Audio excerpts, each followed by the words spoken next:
우리 시편 98편의 말씀을 우리 함께 봉독하도록 하겠습니다. 새 노래로 여호와께 찬송하라. 그는 기이한 일을 행하사 그의 오른손과 거룩한 팔로 자기를 위하여 구원을 베푸셨음이로다. 여호와께서 그의 구원을 알게 하시며 그의 공의를 문 나라의 목전에서 명백히 나타내셨도다. 그가 이스라엘의 집에 베푸신 인자와 성실을 기억하셨으므로 땅끝까지 이르는 모든 것이 우리 하나님의 구원을 보았도다.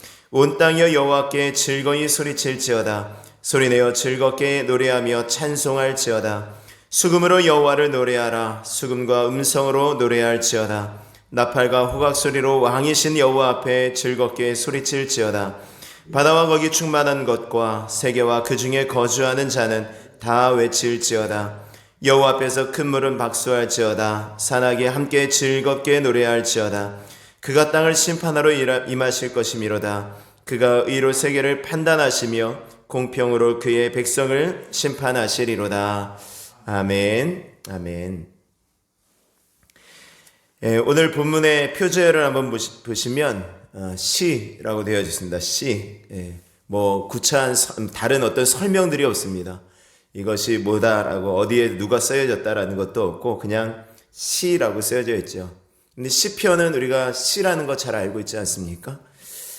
근데 왜 굳이 시라고 또 되어 놓았을까요? 제가 찾아보니까 이 시라고 되어 있는 말이 찬양하다, 연주하다 이런 뜻이 있다고 합니다. 그런데 네. 소리가 네. 내 손가락으로 튕기다라는 뜻도 있대요. 손가락으로 튕긴다. 그래서 아마 추측해 보건데 이 시는 수금이나 비파와 같이 이렇게 악기를 연주하면서 손가락으로 튕기면서 부른 노래가 아닐까 이렇게 짐작할 수가 있습니다. 이 시편은 바벨론 포로 생활하는 가운데 성도들이 위로를 주면서 성도들에게 서로 이제 위로를 주면서 부른 노래라고도 하고 또 시편 바벨론 70년의 포로 생활 가운데 돌아오는 가운데 불렀던 시편이라고도 하고 어쨌든 좀 그런 어떤 시기 속에서 지어졌던 시편이라고 합니다. 여러분들 흑인 연가 또 블랙 가스펠이라는 노래 장르를 아시죠? 우리나라 흑인 특유의 어떤 소울 감성으로 이제 부르는 것입니다. 우리나라로 말하면 이제 아리랑과 같은 그런 노래라고 볼 수 있는데 우리나라 사람들의 그 특유의 한이라는 감성이 있어요. 이제 올해 우리나라 사람 만약에 어떤 특별한 어떤 그런 여러 전쟁을 겪고 여러 가지 아픔을 겪고 그런 속에서 자기도 모르게 이게 속에서 이제 몸속에 이제 채워져 있는 그런 부분들이 있는데요. 그래서 한이라는 그런 장르. 그래서 그 한이 섞이면서 이렇게 속에 뭔가 이렇게 숨 감춰져 있는 한을 가지고 노래를 부르면 그 슬픈 노래는 더욱더 슬퍼지고요. 기쁜 노래는 이상하게 기쁜 노래인데도 기쁘지만은 않은 이상한 그런 감정이 들지 않습니까? 흑인 연가가 아마 그런 노래였던 것 같아요. 근데 그 기원을 찾아가 보면 이제 흑인 노예 시절로 돌아갈 수가 있겠죠. 대항해 시대 이제 유럽의 사람들이 새로운 어떤 대륙을 발견하면서 아프리카에 있는 그 흑인들을 잡아다가 노예를 삼지 않습니까? 노예를 이제 내다 팔기도 하고. 그러니까 북아메리카도 마찬가지로 유럽의 사람들이 이제 그 아메리칸을 발견하고 아프리카의 사람들이 잡아다가 이제 노예로 부리면서 농사를 지으면서 이제 살아갔죠. 그 가운데 대부분이 그 주인의 대다수가 크리스찬이었죠. 평소에 그토록 심한 노동을 시키고 온갖 괴롭힘을 주던 그런 사람들이 주일에는 그래도 그 노예들을 쉬게 할 수 있는 그 유일한 날이 그 주일이었다고 해요. 그러니까 백인들이 교회에 가서 예배를 드리는 동안에 노예들은 그나마 자유를 누릴 수 있는, 그나마 쉴 수 있는 그런 시간들이었습니다.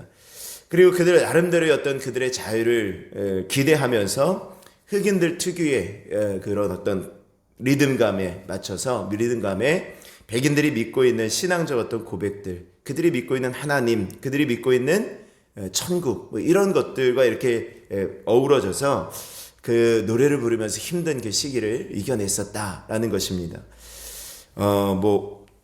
오 자유 나는 자유하리라 이런 노래들이 아마 대부분이 그런 소울 그런 것으로 알고 있습니다. 흑인 연가이죠.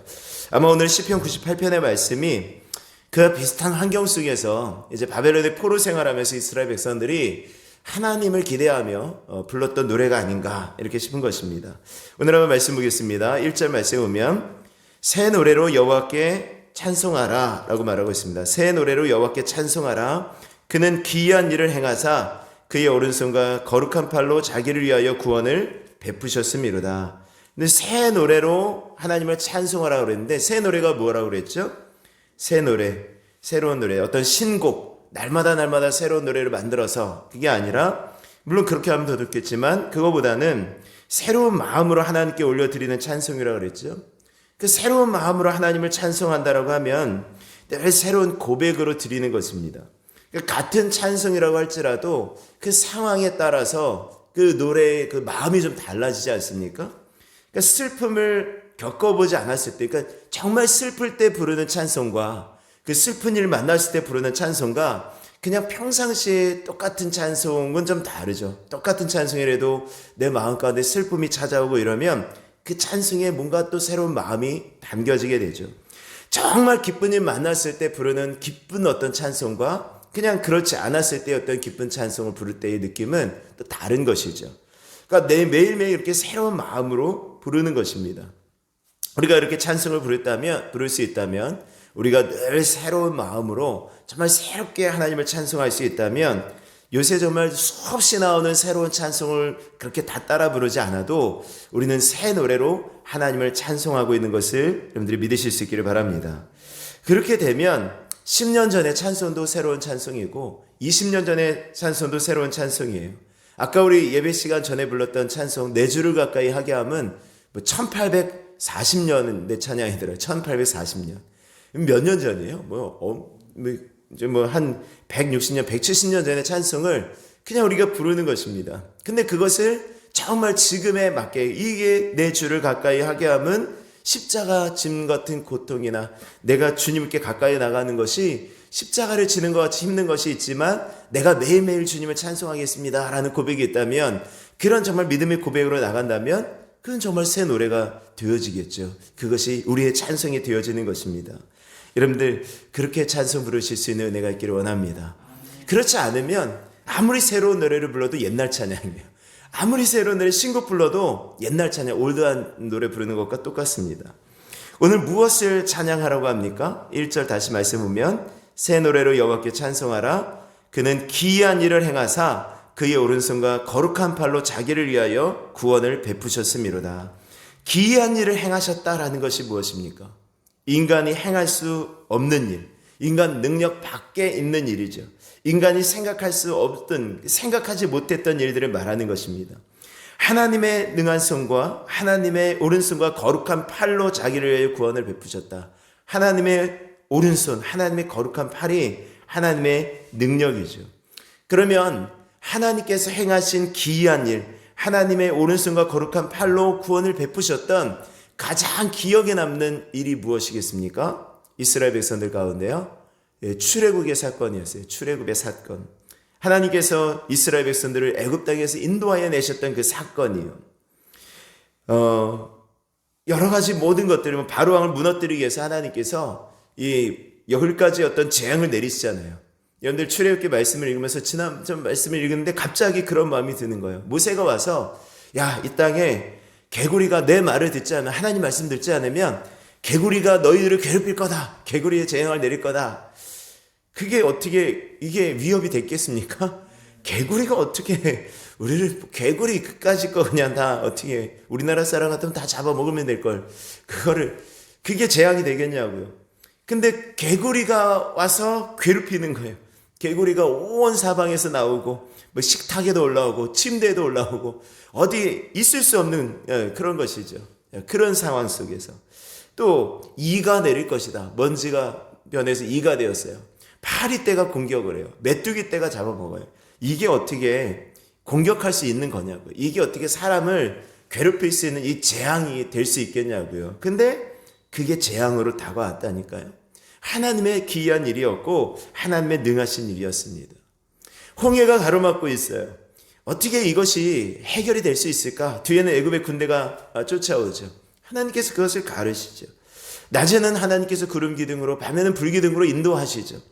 하나님께서 매일매일 먹을 것이 없는 그 땅에 만나와 메추라기를 내리시고 마실 물이 없는 그곳에 하나님께서 생수를 내게 하시죠. 이것이 하나님의 기이한 일이었음을 여러분들이 기억하실 수 있기를 바랍니다. 하나님께서 기이한 일을 베푸신 거예요. 자, 2절 3절 말씀에 보면은 여호와께서 그의 구원을 알게 하시며 그의 공의를 문 나라의 목전에서 명백히 나타내셨도다.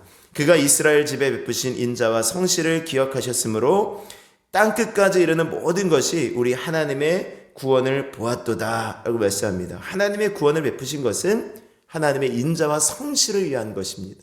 그러니까 하나님의 그 인자하신 하나님의 성품을 위해서 하나님께서 행하시고 계셨다라는 거예요. 자, 그럼 이제 4절의 말씀 우리가 어떻게 찬양할 것인가 말씀합니다. 온 땅이여 여호와께 즐거이 소리칠지어다. 소리내어 즐겁게 노래하며 찬송할지어다. 근데 이제는 너무 강조해서 다 아시죠? 찬양 어떻게 한다고요? 즐겁게, 기쁘게, 그리고 크게 찬양하는 것입니다.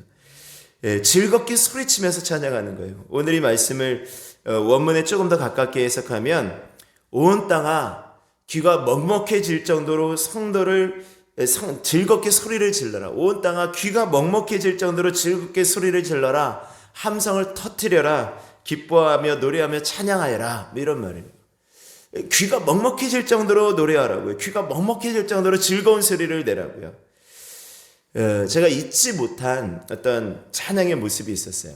제가 오래전에 목회자 세미나에 참여했던 적이 있습니다. 그러니까 전국의 목사님들이 이제 다 오셔서 침례교 목사님 어떤 세미나였는데 전국의 목사님들, 다양한 목사님들이 오셔서 이제 강의를 듣는데요.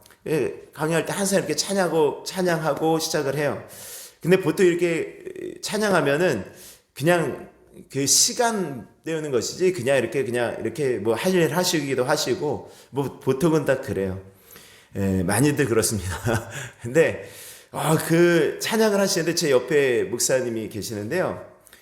전라도에서 배를 타고 큰 섬으로 가요. 그리고 그 큰 섬에서 다시 배를 타고 가야 되는 아주 조그마한 섬에서 목회하시는 목사님이셨어요.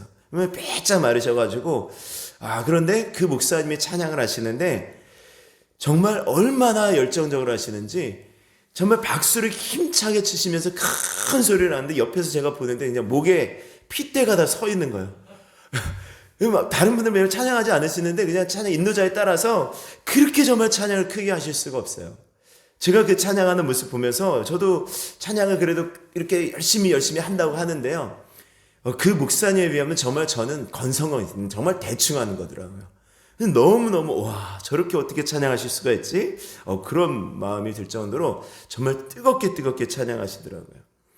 근데 그런 목소리 그렇게 정말 목에 핏대가 설 정도로 찬양을 하는 것은 아니지만 적어도 우리가 하나님 앞에서 정말 힘을 다하여 찬양하는 그런 우리 모두가 되어질 수 있기를 원합니다. 다윗이 하나님의 궤가 예루살렘 성으로 들어올 때 자기가 왕이라고 위신을 세우지 않잖아요. 자기는 왕이니까 이 미갈은 어떻게 왕께서 저렇게 사람들이 보기에 민망하지도 않을까 이렇게 생각했지만 다윗은 내가 하나님 앞에서 찬양한 것이다. 나는 하나님 앞에 이렇게 내 기쁨을 노래한 것이다 라고 얘기하는 것처럼 우리가 하나님을 찬양할 때는 적어도 다윗의 마음처럼 정말 순수하게 기쁨으로 하나님을 찬양할 수 있는 그 은혜가 있기를 원합니다.